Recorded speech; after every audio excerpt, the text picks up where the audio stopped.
come on me. Are we all by ourselves? Các tê kiện tốn mì. Nó kiện tốn. Là gì lại nó mắm thì xí cả xí cả. Oh, okay.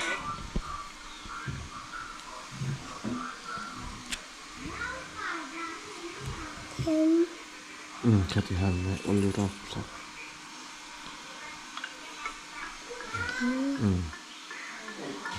Hay là lên.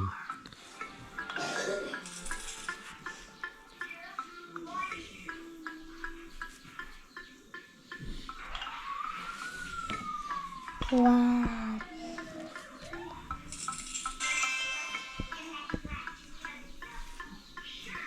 Uống gì vậy này sợ giật về. Anh ngọ chú phải thui mà. Dạ mama. Ghiền lệ mà mình họ lâu lắm.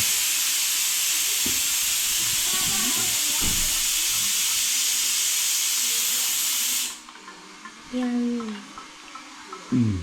sih tu hai nak hang sih.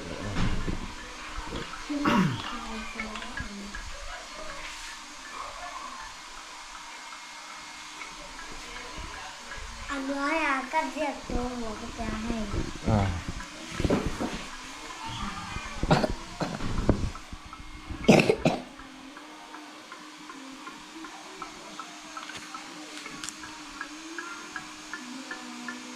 The NICA Pink Summer Sale is now live. Get summer ready with up to 60% off on your favorite makeup, skincare, hair care and fragrance. Get the hottest deals on the biggest beauty brands only at the NICA Pink Summer Sale. Shop now. Tụi mình hạt gì khóc mấy rượu rượu chị hả? Khắp hạt gì.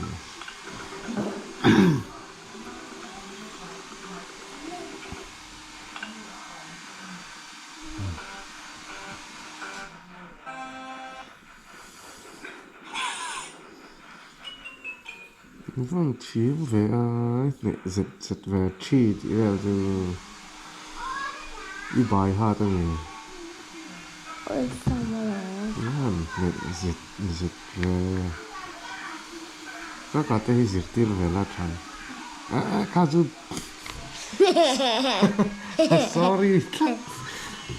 Sorry lúc tục vợ hết tao mình bồi hi gần giật thằng chu hi giật thật ngay ông bốc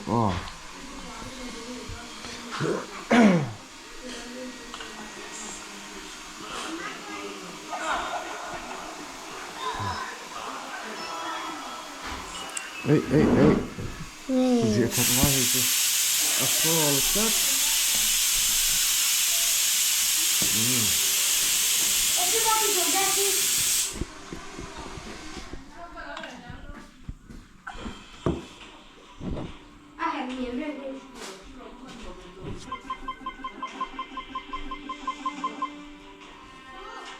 Văn face Coi lúc tục ở trên cái này là rất là hết cái lẽ lắm rồi anh nào hiếu là cái lẽ lắm rồi hắn tới thì thế lại đều ạ hèn lại đều hèn lại cũng phải đều hèn nghĩ là nghĩ chắc ăn hẳn chui rồi ai khát tạ rồi ai mất cái gì đấy rồi vào thì lại thì rồi lại thì cái tại cái gì kì cái tại cái gì nữa lại hết mình thế vậy hay là gần rồi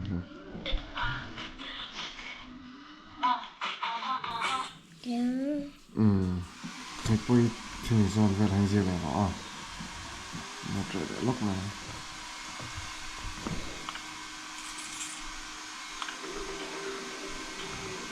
cái quay xuân lại nó lắm thiếm thấu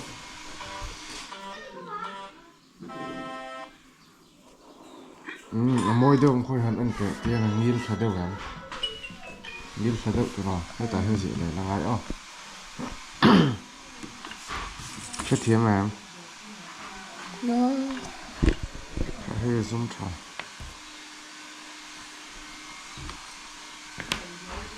tôi nó riêng lại rồi này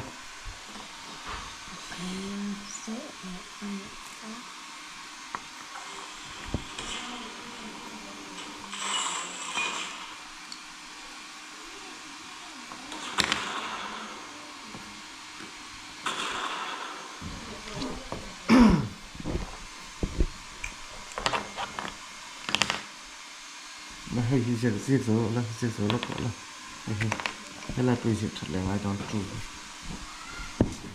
này hết này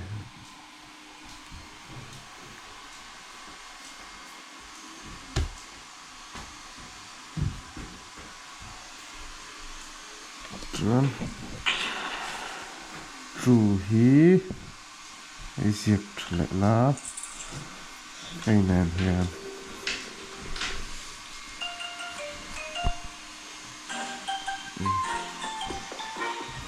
ăn phần em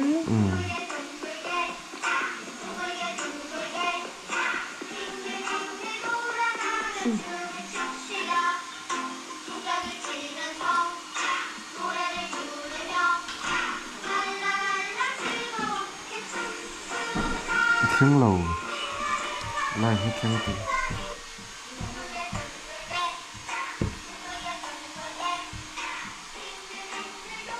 thiếm không em thiếm túr đi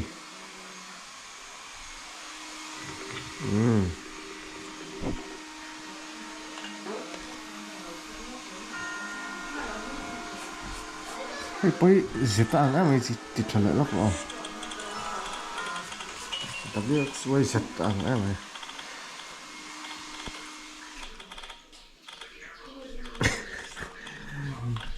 dám sự này thêm đây ăn lần răng thâu đó gì gọi là cái gì sẽ trở lại rồi chị ăn không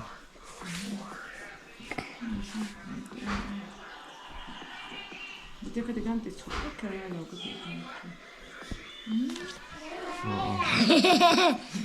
Hei là chẳng hạn ganti qua rồi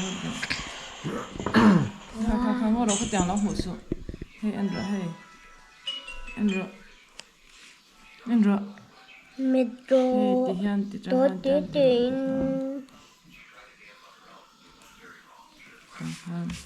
Mà hei sao vào nó tôi hei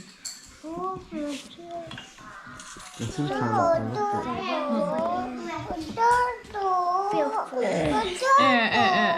Chai đúng không? sao rồi 됐어. 진짜 짜증나.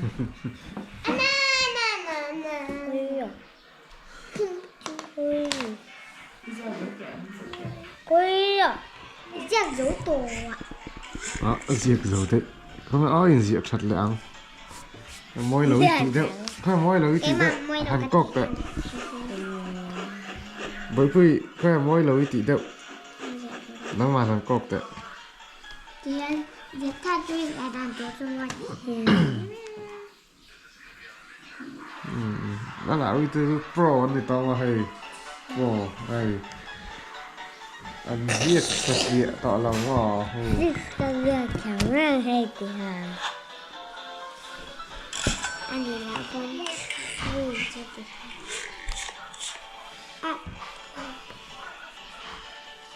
thì nó uy hiền để khai diệt tiêu dễ tổ đòn ra cái cá tê thì còn là khi nào là diệt tiêu à phía em cái cá tê uy hiền là diệt tiêu đòn ra đi ở là khi nào ABC về gì ha uy hiền là lâu diệt lọc vết đó mà mang bụi nghe là lối thì còn check lóc càng thằng là lóc càng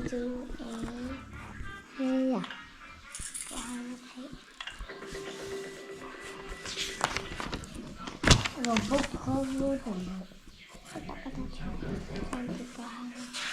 A B C 1 2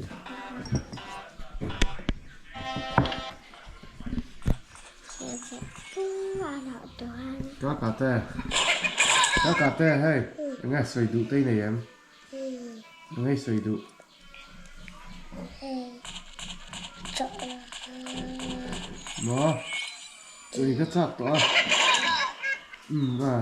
Đây là u sấy cụ tay này em Đấy nhưng mà tắt hình sấy về không là Không được lâu này